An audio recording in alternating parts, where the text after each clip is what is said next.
தெரிஞ்ச விஷயம் தான். மம்தாவே தானே சொல்கிறா, பல பேர் அதானே சொல்கிறாங்க. அது தெரிஞ்ச விஷயம் தான். தேர்தல் கமிஷன் அமித்ஷா பேக்கெட்டில் இருக்குது சார். அப்போனா இப்போ தேர்தல் கமிஷன் எடுக்கிற நடவடிக்கைலாம் ஸ்டாலினுக்கு தூக்கம் கெடுக்குமா? கொரோனாவில் அப்படியே போயிருப்பாருன்னு பேசுறாரு நேற்று பழனிசாமி. கொரோனாவில் வந்து ஸ்டாலின் அப்படியே போயிருப்பாருன்னு சொல்றாரு சார். ஆமா இந்த மாதிரி ஒரு டிஸ்டேஸ்ட்ஃபுல்லா இந்த மாதிரி பேசுவாங்களா இல்ல, சார்? அவர் தவிர்த்து போய் தானே சார் பதவி வாங்கினாரு. அதனால அது காமிக்கூடாதா? கொரோனால வார்டுல போய் பார்த்தாரு சார். உனக்கு தைரியம் இருந்தா பாக்குறதுக்கு? எடப்பாடிக்கு தைரியம் இருந்தா வார்டுக்கு ஆஸ்பத்திரிக்குள்ள கொரோனா போது உள்ள போய் பாக்குறதுக்கு தைரியம் இருந்தா எடப்பாடிக்கு? இவர் போய் ஆஸ்பத்திரிக்குள்ள போய் கொரோனா பேஷண்ட்ஸ் எல்லாம் பார்த்தாரு சார். ஆமா, எடப்பாடியை விட ஒரு கூட்டம் வருது. நீங்க போய் பாருங்க, பல இடங்கள்ல பெரிய கூட்டம் வருது அவருக்கு. உதயநிதிக்கலாம் ஸ்டாலின் கூட வரல. அது எனக்கு தெரியாது. எடப்பாடியை விட உதயநிதிக்கு நல்ல கூட்டம் வருது. அதிமுக ஒரு பொருட்டாவே கருதல எடப்பாடியை. யாரு? விஜய். அது வேற விஷயம். நான் சொல்றது என்னன்னா, விஜய்க்கு வர கூட்டத்துக்கும் உதயநிதி கூட்டத்துக்கு வித்தியாசம் இருக்கு. விஜய்க்கு நல்ல கூட்டம் வருதுன்றது உண்மை. அவங்க ஓட்டு போடுவாங்களா இல்லையான்னு தெரியல. ஆக்சுவலி அதாவது ஒரு ஒரு ஒரு பிரச்சாரத்தை ஒழுங்கா நடத்துறாரா பாருங்க. அங்க போன ரத்து, இது ரத்து, அது ரத்து. ஒரு நாளும் டெய்லி பிரச்சாரம் இருக்கிற மாதிரியே தெரியல. இவர் 10 நாள் ரெகுலரா போயிட்டாருன்னா அப்புறம் இவரை பாக்குறதுக்கான கூட்டம் குறைஞ்சிடும் சார். அதுதான் உண்மை. நீங்க விஜயை பத்தி ஏதாவது நீங்க விமர்சனம் பண்ணீங்கன்னா விர்ச்சுவல் வாரியர்ஸ் உடனே வந்துருவாங்க. வந்து உங்களை அட்டாக் பண்ணுவாங்க. நீங்க அப்புறம் பயங்கரமா உங்களுக்கு கால்ஸ்லாம் வரும். உங்க சோஷியல் மீடியா பேஜஸ் எல்லாம் உங்களை அட்டாக் பண்ணி வரும். அதுக்கெல்லாம் ரெடியா இருக்காங்க எல்லாருமே, தயாரா இருக்காங்க எல்லாருமே.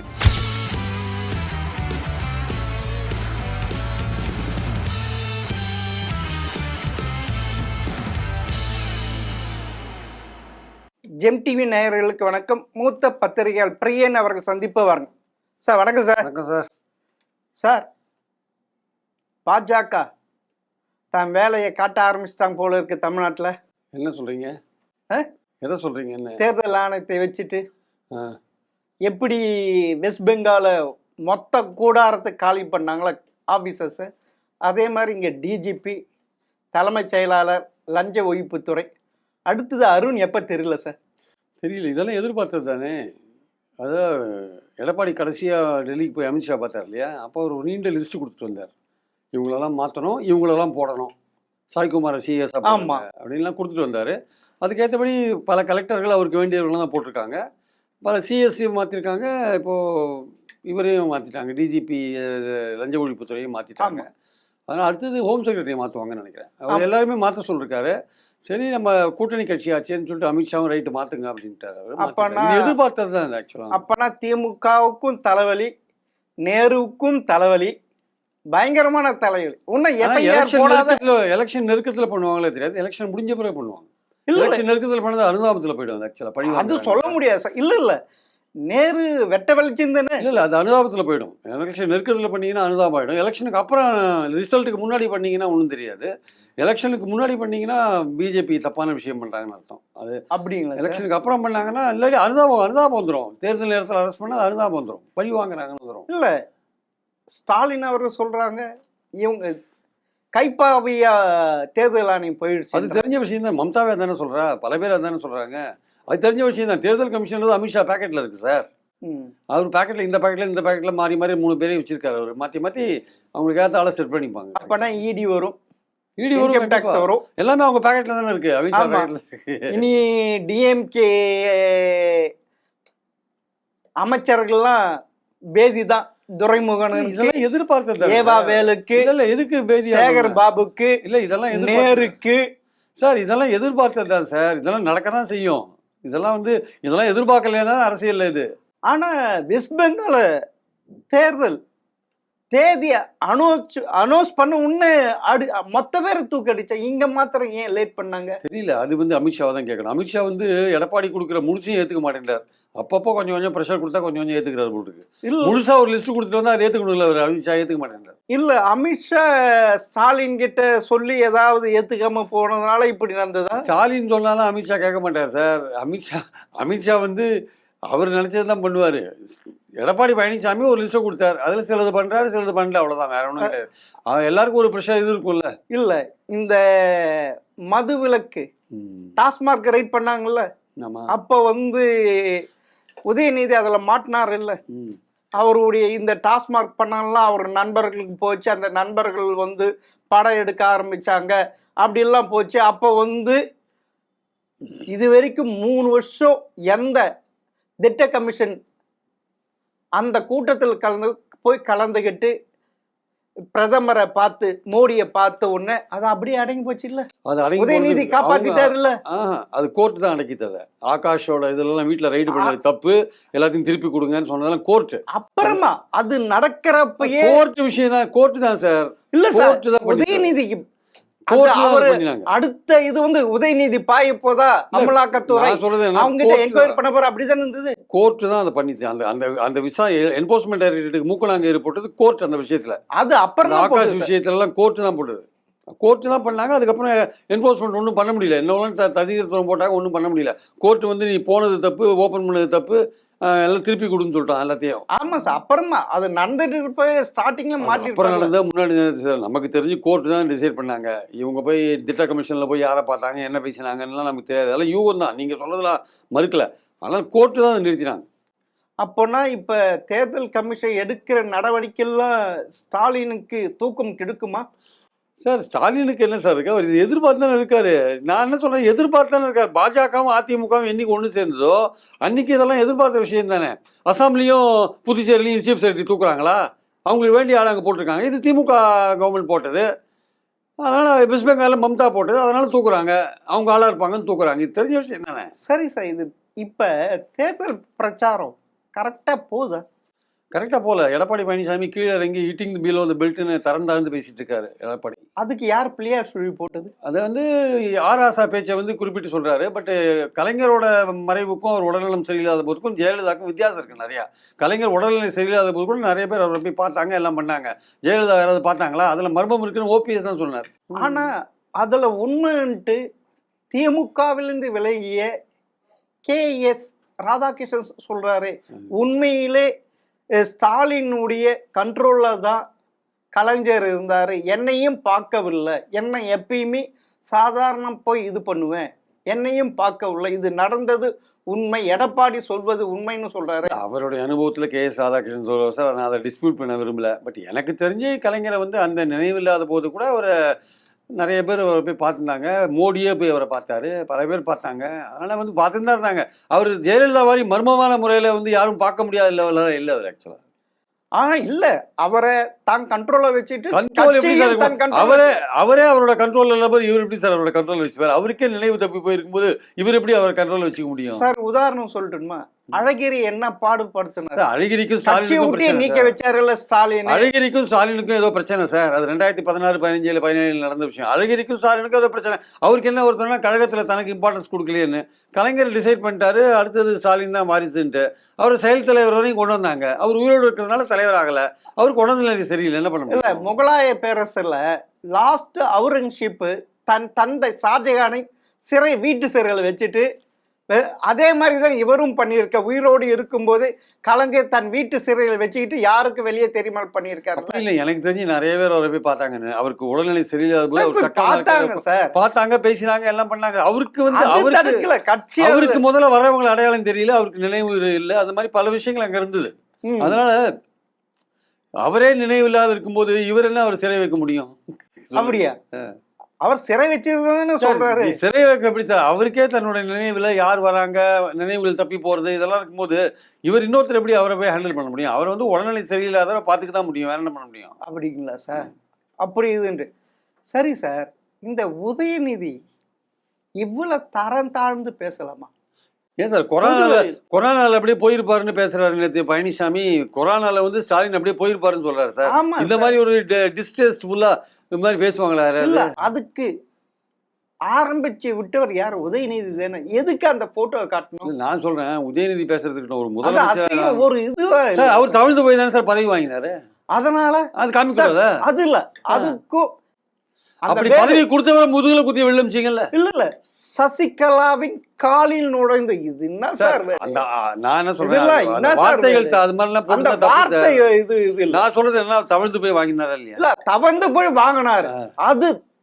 அது ரைட்டா? சசிகலாவின் காலுக்குள் நுழைந்து இது எப்படி சார்? அது ஆபாசமா பேசக்கூடாது சார். வெற்றி கொண்டார், அது தப்பு. ஆபாசமா பேச சார், இப்படி எல்லாம் உதயநிதி பேசியிருந்தா தப்பு சார் அது. அது எப்படி சார் இது? அது தப்பு. ஆனா இவர் கொரோனால அப்படியே போயிருப்பாருன்றாரு. அது எப்படி? அது ஒரு முதலமைச்சர் இருக்கிற பார்த்து நீ அப்படியே போயிடுவேன் அப்படின்னு அர்த்தம். கொரோனால வார்டுல போய் பார்த்தாரு சார். உனக்கு தைரியம் இருந்தா பாக்குறதுக்கு? எடப்பாடிக்கு தைரியம் இருந்தா வார்டுக்கு ஆஸ்பத்திரிக்குள்ள கொரோனா போது உள்ள போய் பாக்குறதுக்கு தைரியம் இருந்தா எடப்பாடிக்கு? இவர் போய் ஆஸ்பத்திரிக்குள்ள போய் கொரோனா பேஷண்ட்ஸ் எல்லாம் பார்த்தாரு சார். கொரோனா இவர் காலத்துல தான் ஆக்சிஜன் தட்டுப்பாடு வந்தது, அவர் காலத்துல வரல. 2வது அலை வந்த போது தான் இவர் பதவிக்கு வந்தார். ஆக்சிஜன் தட்டுப்பாடு வந்து பெரிய கஷ்டம் வந்து அதெல்லாம் இவங்க சமாளிச்சாங்க 6 மாச காலம். இவரும் பெருசா பேசுறாரு எடப்பாடி தான் கொரோனா இது போனாரு. கொரோனா முதல் தடவை வந்த போது முழுக்க லாக்டவுன்லாம் போட்டு மக்களை துன்புறுத்தி கடைசியில் சென்ட்ரல் கவர்மெண்ட் தான் எல்லா வேலையும் பண்ணலாம். கோவேக்சின் அதெல்லாம் போட்டது. இவர் என்ன பண்ணாரு? ஸ்டேட் கவர்மெண்ட் என்ன பண்ணிது? ஸ்டேட் கவர்மெண்ட் ஒன்றும் பண்ணல. 2வது அலையில ஆக்சிஜன் எல்லாம் கொடுக்க வேண்டி வந்த போது, ஆக்சிஜன் தட்டுப்பாடு வந்த போது ஸ்டேட் கவர்மெண்ட்டுக்கு தான் பெரிய வேலை வந்தது. அது யார் பண்ணது அந்த வேலையை? ஸ்டாலின் தானே பண்ணாரு. எந்த ஒரு வருமானம் இல்லாம வருமானம் இவங்களுக்கு மட்டும் தான் இல்லையா? இவங்களுக்கு மட்டும் தான் இல்லையா? ஒரு வருஷம் இது பண்ணாரு. இவங்களுக்கு மட்டும் தான் வருமானம் இல்லையா? இந்தியா முழுக்க லாக்டவுன் போது யாருக்குமே வருமானம் இல்லை சார். அந்த வருமானம் இல்லாத அடுத்த பைனான்சியல் அஃபெக்ட் ஆச்சு இல்லையா? அடுத்த பைனான்சியல் இவங்க தான் ஆட்சிக்கு வந்தாங்க. அடுத்த பைனான்சியல் அதுவும் லாக்டவுன் முழுசா லாக்டவுன் ரிமூவ் பண்ணல. திமுக ஆட்சி வந்த போது லாக்டவுன் பார்ஷியலா இருந்தது. ஆக்சிஜன் 2வது அலை வந்தது. அந்த காலத்துல தான் நிறைய பிரபலங்கள்லாம் இறந்து போனாங்க. நிறைய பிரபலங்கள்லாம் அப்பதான் இறந்து போனாங்க. அப்போ அவருடைய காலத்துல விட ரொம்ப மோசமா பாதிக்கப்பட்டு 2வது அலை தான். அதுல திமுக ஆட்சியில் இருந்தது. அப்போ திமுக சமாளிச்சது இல்ல. அத ஸ்டாலின் வந்து கொரோனா வார்டுக்கே போனாரு. எடப்பாடி போனாரா கொரோனா வார்டுக்கு? ஆமா போனாரா சார்? இல்ல செத்தாலியே அல்ல நீ உயிருக்கு பயப்பட போனாரு. இல்ல நான் இல்லன்னா நீ போயிருப்ப. அதை காப்பாத்தி விட்டதுனால நீ ஜெயிக்கணும்ட்டு தானே போய் டிராமா போட்டீங்க. என்ன டிராமா?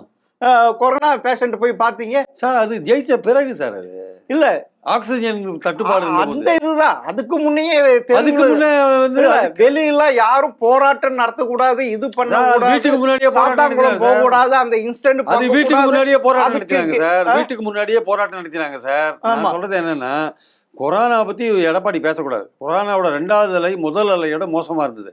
2வது அலையில ஆக்சிஜன் தேவை ரொம்ப அதிகமா இருந்தது, பற்றாக்குறை அதிகமா இருந்தது. அதை சமாளிச்சது யாரு?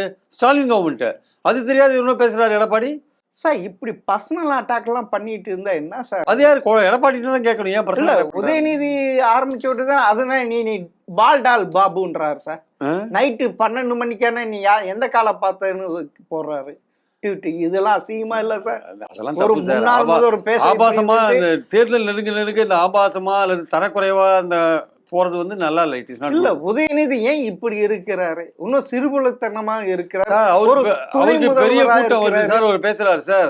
அவருக்கு பெரிய கூட்டம் வருது. போற இடத்துல எல்லாம் பேசுறாரு அவரு. பெரிய கூட்டம் வருது. ஆமா வருது. எடப்பாடி விடவா? ஆமா எடப்பாடியை விட ஒரு கூட்டம் வருது. நீங்க போய் பாருங்க, பல இடங்கள்ல பெரிய கூட்டம் வருது அவருக்கு. உதயநிதிக்கெல்லாம். ஸ்டாலின் கூட வரல. அது எனக்கு தெரியாது. எடப்பாடியை விட உதயநிதிக்கு நல்ல கூட்டம் வருது. சில இடங்கள்லாம் பார்க்கும்போது அப்படிதான் நான் பாக்குறேன். சில இடங்கள்ல பார்க்கும்போது அப்படிதான் தெரியுது எனக்கு. அதாவது நீங்க சொல்றத பாத்தீங்கன்னா விஜய்க்கு ஈக்குவலா நான் அப்படி சொல்லல. உதயநிதி வளர்ச்சி அப்படி நான் சொல்லல சார். விஜய் அதிமுக ஒரு பொருட்டாவே மதிக்கலையே. பாஜக தலைமையில் மற்றும் சிலர் தான் சொல்றாரு. அதிமுக மதிக்கிறாரா? அதிமுக ஒரு பொருட்டாவே கருதல எடப்பாடிய. யாரு? விஜய். அது வேற விஷயம். நான் சொல்றது என்னன்னா, விஜய்க்கு வர கூட்டத்துக்கும் உதயநிதி கூட்டத்துக்கும் வித்தியாசம் இருக்கு. விஜய்க்கு நல்ல கூட்டம் வருதுன்றது உண்மை. அவங்க ஓட்டு போடுவாங்களா இல்லையான்னு தெரியல ஆக்சுவலா. ஆனா உண்மையிலே 2 திராவிட கட்சிகளும் பயங்கரமா அளண்டு போயிட்டு இருக்காங்க. விஜயை பார்த்து போயிட்டு தான் இருப்பாங்க. யாருடைய ஓட்டு அவர் பாதிக்க போறாரு தெரியலையே. அப்ப 2 பேருக்கு ஒரு பயம் இருக்க தானே செய்யும். நேச்சுரல். அது 2 பேருக்கு ஒரு பயம் இருக்க தானே செய்யும். அவர் யாரோட ஓட்டு எடுக்க போறாரு தெரியலையே. சார் இப்படி ஒரு நல்ல வாய்ப்பு வந்து விஜய் ஏன் பயன்படுத்தாத இருக்காருன்னு தெரியல சார். தெரியல. அவர் தன்னையே அழிச்சுக்கிறாரு நினைக்கிறேன். செல்ஃப் டெஸ்ட்ரக்ஷன் சொல்லுவாங்க ஆங்கிலத்துல. தன்னைத்தானே அழித்துக் கொள்ளுவது. அவர் யாரை பாதிப்பாருன்னு ஒரு பக்கம் இருக்கு. அவருக்கு அவரே பாதிச்சுக்கிறார் போல் இருக்கு. அதாவது ஒரு ஒரு ஒரு பிரச்சாரத்தை ஒழுங்கா நடத்துறாரா பாருங்க. அங்க போன ரத்து, இது ரத்து, அது ரத்து. ஒரு நாளும் டெய்லி பிரச்சாரம் இருக்கிற மாதிரியே தெரியல. இவர் 10 நாள் ரெகுலரா போயிட்டாருன்னா அப்புறம் இவரை பாக்குறதுக்கான கூட்டம் குறைஞ்சிடும் சார். அதுதான் உண்மை. ஆனா இவர் என்ன பண்றாரு? தன்னை பத்தின ஒரு ஆர்வத்தை கிளப்பி விட்டு கூட்டத்தை சேர்க்கிறாரு. ஆக்சுவலா இன்னைக்கு வரேன்னு சொல்றாரு, வரமாட்டாரு, நாளைக்கு வருவாரு. அந்த மக்களுக்கு அந்த ஸ்டார் கிரேஸ் வந்து அப்படியே தான் ஒரு நடிகர் அந்த கவர்ச்சியோட போகணும்னு அப்படியே நினைக்கிறாரு. அவர் அதை அப்படியே மெயின்டைன் பண்ணணும்னு நினைக்கிறார். அந்த இது அப்படியே தேர்தல் வரைக்கும் அப்படியே மெயின்டைன் பண்ணணும்னு நினைக்கிறார். ஆனா பெரும்பாலான எனக்கு தெரிஞ்சு பாத்தீங்கன்னா கருத்து கணிப்பு எடுத்துக்கணும், நிறைய பேர் தானாக வந்து நான் டிவிகேக்கு வாக்களிக்க போறேன், விஜய்க்கு வாக்களிக்க போறேன்னு சொல்றாங்களா சார்? 10 பேர்ல பார்த்தா பாதி பேர் அப்படின்னு சொல்றாங்க சார்ன்றாங்க சார். சரி, இது எப்படி சார்? அதாவது பார்க்கலாம் சார். இதெல்லாம் சொல்றது தானே. இப்போ அதிமுக பத்தி நம்ம பேசும்போது என்ன சொல்லுவோம்? 21 வந்து அவங்க வந்து நல்லா 33% வாக்கு எடுத்தாங்க, இல்லை 75 சீட்டு கூட்டணியோடு எடுத்தாங்க. பார்லிமெண்ட் தேர்தலில் வந்து அதிமுக 20% ஓட்டு எடுத்தாங்க. ஆனால் சில இடங்களில் டெபாசிட் போச்சு, 3ஆவது இடத்துக்கு வந்தாங்க. அதெல்லாம் டேட்டா அடிப்படையில் பேசுவோம். இவருக்கு வந்து விஜய்க்கு நம்ம வந்து கூட்டத்தை தான் நம்ம பார்க்குறோமே தவிர அது ஓட்டாக மாறுறதை இன்னும் நம்ம பார்க்கல. அப்போ இந்த எலெக்ஷனுக்கு பிறகு தான் நம்ம விஜயை பற்றி ஆதாரபூர்வமாக பேச முடியும் ஆக்சுவலாக. ஸோ இதெல்லாம் இனிமேல் யூகம் தான். இப்போ நான் வந்து 12% வாங்குவார் நான் சொன்னாலோ, நீங்கள் 70% வாங்குவார் சொன்னாலோ அதெல்லாம் யூகம் தான். எப்போ நடக்குது என்ன நடக்குதுன்னு தெரியாது ஆக்சுவலாக. நடக்க போகிறதுன்னு தெரியாது. ஆனால் இப்போ அவர் தேர்தல் பிரச்சாரம் செய்வதுக்கு பல தடங்கள்லாம் போடுறாங்கல்ல. இப்போ தேர்தல் கமிஷன் தான் கேட்கணும். தேர்தல் கமிஷனை தான் கேட்கணும். அதெல்லாம் அவங்க தானே பொறுப்பில் இருக்காங்க, தேர்தல் கமிஷன். இல்லை இப்படி நீங்க சொல்ற மாதிரி காட்டாட்டு வெல்ற மாதிரி இந்த இளைஞர்கள் வர்றதுனால ஏதாவது இதாகும். இவங்களும் தேர்தல் கமிஷனும் பயப்படுறாங்க சார். ஆட்சி வச்சுக்கோங்க, கரூர் மாதிரி ஏதாவது சம்பவம் ஆட்சி வச்சுக்கோங்களேன், அதிகாரிகள் பாதிக்கப்படுவாங்கல்ல, அதனால யோசிக்கிறாங்க எல்லாருமே. சரி சார், இப்படி அவரு பிரச்சாரம் செய்யறதுக்கு இப்படி தடுங்கல் போட முடியும். ஆனா அவர் போட்டியிடுகின்ற பெரம்பூரும் சரி, திருச்சி கிழக்கு இதே மாதிரி போட்டி தடுங்கல் பண்ண முடியாது இல்ல. ஒரு கேண்டிடேட் ஒரு வேட்பாளர் வீடு வீடா போலாம் இல்ல. போகணும் சார். அவர் பொம்மை என்ன தயார் பண்றாரு? பொம்மை தயார் பண்றாரா? இல்ல பொம்மையை வச்சு ஒரு தொகுதிக்கு பொம்மையை கொண்டு போறாங்க போல் இருக்கு. இது ஏதாவது தமிழ்நாட்டு சரித்திரத்திலே இது மாதிரி கிடையாது. ஜெயலலிதா இறந்து போன பிறகு ஆர்கே நகர் இடைத்தேர்தலில் ஜெயலலிதா அந்த பீரங்கி வண்டியில் இருக்கிற மாதிரி ஒரு பொம்மையை மாப்பா பாண்டியன் தயார் பண்ணார். அப்புறம் அது நிறுத்தி நல்ல கோர்ட்டு உள்ள பூந்து நிறுத்திட்டாங்க. தேர்தல் கமிஷன் உள்ள பூந்து நிறுத்திட்டாங்கன்னு நினைக்கிறேன். அது மாதிரி இவர் வந்து ஒரு பொம்மையை தயாரிக்கிறாரு. அந்த பொம்மையை பக்கத்தில் வச்சுட்டு தாவேக்க வேட்பாளர்கள் கை காமிச்சிட்டு ஜீப்பில் போவாங்க போல் இருக்கு. அது வந்து தமிழ்நாட்டு அரசியல்லையும் ரொம்ப புதுமையாக இருக்கும். என்னடா மக்களும் யோசிப்பாங்க, இவருக்கு நம்ம கிட்ட வந்து ஓட்டு கேட்க முடியாது, பொம்மையை அனுப்புறாரு, இவருக்கு ஒரு பாடம் கற்பிக்கணும்னு முடிவு பண்ணுவாங்க. அப்படியே சார். ஆனால் இது உண்மையிலே இந்த தாவேக்கா சோசியல் மீடியாவை நம்பிட்டு இருக்கா? நம்ம விர்ச்சுவல் வாரியர்ஸ் நம்பிட்டு இருக்காங்க. அப்படியா சார்? நீங்க விஜயை பத்தி ஏதாவது நீங்க விமர்சனம் பண்ணீங்கன்னா விர்ச்சுவல் வாரியர்ஸ் உடனே வந்துருவாங்க, வந்து உங்களை அட்டாக் பண்ணுவாங்க. நீங்க அப்புறம் பயங்கரமாக உங்களுக்கு கால்ஸ்லாம் வரும், உங்கள் சோஷியல் மீடியா பேஜஸ்லாம் உங்களை அட்டாக் பண்ணி வரும். அதுக்கெல்லாம் ரெடியாக இருக்காங்க எல்லாருமே, தயாராக இருக்காங்க எல்லாருமே. அதுதான் பண்ணாங்களே தவிர காமன் சென்ஸை யூஸ் பண்ண மாட்டேங்கிறாங்க. நம்ம நாட்டில் நிர்வாகம் எப்படி இருக்குது, தேர்தல் கமிஷனோட அதிகாரம் என்ன, மாநில அரசோட அதிகாரம் என்ன, யாருக்கு என்னென்ன பொறுப்பு இருக்குது, அதை பற்றிலாம் ஒன்றும் தெரிஞ்சுக்க மாட்டேங்கிறாங்க. ஒரு அப்ளிகேஷன் ஃபில்அப் பண்ணுறது கூட தெரிய மாட்டேங்குது. பாருங்கள் எடப்பாடியில் பாருங்கள், அப்ளிகேஷன் ஃபில்அப் பண்ண தெரியாத வாபஸே வாங்கிட்டு போயிட்டான். மாற்று வேட்பாளரும் வாபஸ். இன்னொரு இடத்துல தாவேக்கா வேட்பாளர் மனு ரிஜெக்டட். நீங்க இப்ப சொன்னீங்களே சார், இந்த டிஎம்கே கேண்டிடேட் அதாவது தன்னுடைய இதுல வந்து பொண்டாட்டி கையெழுத்து போட்டிருக்காரு, பொண்டாட்டி இதுல கணவன் கையெழுத்து போட்டிருக்கு. இப்படி ஒரு கூத்து டிஎம்கேல நடந்திருக்க சார். அதை அக்செப்ட் பண்ணிட்டு இருக்காங்க. இப்ப அது எப்படி அக்செப்ட் பண்ண முடியும் சார்? சரி, அது எந்த விதி? அது இது ஏடிஎம்கே கேண்டிடேட் தான் சார். கேஸ் கோர்ட்டுக்கு போனா அது நிக்கும். கோர்ட்டுக்கு போகணும், பார்க்கலாம். ஏன்னா எலெக்ஷன் ப்ரொசீடிங்ஸ் ஆரம்பிச்ச பிறகு நீங்க அப்புறம் கோர்ட்ல தான் எல்லாத்தையும் தீர்மானிச்சு. அப்பனா அவரும் அந்த கேண்டிடேட் விலைக்கு போயிட்டாரு, எடப்பாடி விலைக்கு வாங்கிட்டாரு. இது கூட தாவேக்கா கேண்டிடேட்டை வந்து எடப்பாடி விலைக்கு வாங்கிட்டாருன்றதான் பொதுவான பேச்சு. ஆமா, இங்க மாத்தி கையெழுத்து போட்டிருக்காங்களா? அவங்க ஃபார்ம்ல அவங்க கையெழுத்து போடாம மாத்தி மாத்தி போட்டிருக்காங்க. ஏன் அப்படி போட்டாங்க தெரியல. இது சார் தேர்தல் அதிகாரி எடுக்கிறதுதான் சார் முடிவு. இப்ப எடுத்துடலாம் சார். இது வந்து அவர் எடுக்கிற முடிவை சேலஞ்ச் பண்றதுக்கான அதிகாரம், கோர்ட்டுக்கு போறதுக்கான அதிகாரம் அந்த பர்டிகுலர் கன்சர்ன் பர்சனுக்கு இருக்கு. அவர் கோர்ட்டுக்கு போனாருன்னா கோர்ட் என்ன சொல்றதுன்னு பார்க்கணும். அப்பனா இந்த எடப்பாடி தொகுதியில தேர்தல் நடக்காமவும் போறதுக்கு வாய்ப்பு இருக்குல்ல? இது எப்படி சார்? 25 வருஷம் கட்சி சார், அவங்களுக்கு நிறைய பேர் லீகல் அட்வைஸ் இருக்காங்க. எப்படி இருக்கு? இப்படி கூட ஒரு தேர்தல் ஃபார்மை ஃபுல் பண்ணி யார் கையெழுத்து போடணும் இப்படின்ட்டு தெரியாத ஸ்டாலின் இப்படி வச்சிருக்காரு சார் திமுக கட்சியை. சார் தாவேக்கால புது கட்சியும் அவங்க அது மாதிரி இருக்கிறதுல ஆச்சரியம் இல்லை. பட் திமுகல நீங்க சொல்லி இருக்குன்றத நான் பாக்குறேன். அது வந்து தேர்தல் அதிகாரி அதை ஏத்துக்கொண்டு. ஆமா சார், எப்படி சார் ஏத்துக்க முடியும்? அதே ஏத்துனா எனக்கு தெரியல. அப்ப கோர்ட்டுக்கு தான் போகணும். அத செல்வ கணபதி எம்பி வந்து பிரஷர் பண்ணிருக்கா, இது தப்பு இல்ல சார்? சார் நான் சொல்றது என்னன்னா, ரூல்ஸ்னா ரூல்ஸ் தான். திமுக இருந்தாலும் அதிமுக இருந்தாலும் தாவே ரூல்ஸ் ஒண்ணு தானே சார். அப்ப வந்து தேர்தல் அதிகாரி ரூலை ஸ்ட்ரிக்டா ஃபாலோ பண்ணாரா இல்லையான்னு கோர்ட்டு தான் டிசைட் பண்ணணும். அப்படிங்களா சார்? ஆனா தேர்தல் நடக்கிறது வாய்ப்பு இருக்கா? நடக்கணும், தேர்தல் நடக்கும். தேர்தல் நடந்த பிறகு சப்போஸ் அந்த கேண்டிடேட் வின் பண்ணா வச்சுக்கோங்க, எடப்பாடி தோத்துட்டாரு, அந்த கேண்டிடேட் வின் பண்ணா வச்சுக்கோங்க, அப்போ எடப்பாடி கோர்ட்டுக்கு போனாருன்னா நாமினேஷனே சரியில்லைன்னு ஒரு பாயிண்ட் எடுத்து வைப்பாங்க. அப்படி இது அதுவும் நடக்கிறதுக்கு சான்ஸ் இருக்கு. திமுக ஜெயிச்சா எடப்பாடி ஜெயிச்சா இதை ஒன்றும் கண்டுக்க மாட்டாங்க விட்டுரும். சார் உண்மையிலே திரு ஸ்டாலின் அவர்கள் தேர்தல் பிரச்சாரத்துக்கு நெரேட்டிவ் கரெக்டாக செட் பண்ணியிருக்காரா சார்? அவர் கரெக்டாக அவரோட டெம்ப்ளேட்டில் கரெக்டாக இருக்கார். அவர் எங்கெங்கே போகிறாரோ அவர் தமிழ்நாட்டுக்கும் டெல்லிக்கும் போட்டி பாஜக பண்ணுற விஷயங்களை சொல்கிறாரு. எடப்பாடியை பற்றி பேசுகிறாரு. பாஜக அடிமையாக இருக்கார் எடப்பாடின்றாரு. ஒரு பிஜேபி என்னென்ன தமிழ்நாட்டுக்கு நிதி கொடுக்காது இருக்கிறது போன்ற விஷயங்களை சொல்கிறாரு. அதுக்கப்புறம் நாங்கள் வந்தால் என்ன பண்ணுவோம்னு சொல்கிறாரு. அந்த டெம்ப்ளேட்டில் தான் அவர் பேசுகிறாரு. வேறு எந்த டெம்ப்ளேட்டும் அவரோட எல்லா இடத்துலையும் பார்த்தீங்கன்னா எந்த இடத்துக்கு போகிறாரோ அந்த இடத்தோட சிறப்பை பற்றி பேசுவார். அங்கே இருக்கிற திமுக ஆட்களை பற்றி பேசுவார். அப்புறம் என்ன பண்ணினோன்றதை பற்றி பேசுவார். என்ன பாஜக என்ன நமக்கு இது தீங்கு பண்ணினாங்கன்றதை பற்றி பேசுவார். என்ன பண்ண போகிறோன்றதை பற்றி பேசுவார். இதுதான் அவருடைய டெம்ப்ளேட்டாக இருக்குது. ஆனால் அவரே நான் தோத்து போகிற மாதிரி தானே பேசுகிறாரு. அப்படிலாம் அவர் பேசல. இல்லை அப்படி எடப்பாடி ஜெயிச்சு விட்டால் பாஜக தான் பின்னிருந்து நடத்தும்ட்டு அப்படி சொல்றாரு. அது நிதிஷ்குமார் மாதிரி ஆயிடுவாரு அவரு இதுன்ட்டு இப்படிதானே கனிமொழி கனிமொழி இப்படிதானே சொல்றாங்க. அவங்க கவர்னராம் போயிடுவாங்க இப்படின்ட்டு. அப்போனா பிஜேபி இங்க ரூல்ஸ்ல இருக்குன்ட்டு சொல்றாரு. இல்ல பிஜேபி மத்தியில் ஆட்சியில் இருக்கிறதுனால அது வந்து ப்ராக்சி மாதிரி இங்கே ஸ்டேட் கவர்மெண்ட் ஆளுன்ற மாதிரி அவர் சொல்கிறாங்க சார். அது வந்து அதிமுகவும் பாஜகவும் பல சட்டங்கள் வந்து வாய மூடின்னு இருக்காரு. இப்போ பாருங்க, சிறுபான்மை நிறுவனங்களுக்கு வந்து வெளிநாட்டு ஃபண்ட்ஸ் வரதை பற்றி ஒரு சட்டம் கொண்டு வராங்க. எல்லாரும் எதிர்க்கிறாங்க. சிறுபான்மைக்கு சப்போர்ட் பண்ணுற எடப்பாடி சப்போர்ட் பண்ணுவேன்னு சொல்கிறாரு. அவர் வாய மூடின்னு இருக்காரு. தமிழ்நாட்டில் சிபிஎஸ்சி ஸ்கூல்ஸில் 3வது லாங்குவேஜாக ஒரு விஷயத்தை கொண்டு வராங்க. அது அல்டிமேட்டாக ஹிந்தியில் போய் முடியும். அதை பற்றி வந்து வாய மூடிட்டு இருக்காரு. தொகுதி மறுசீரமைப்பில் தமிழ்நாட்டுக்கு என்ன நடக்க போகுதுன்னு தெரியாது.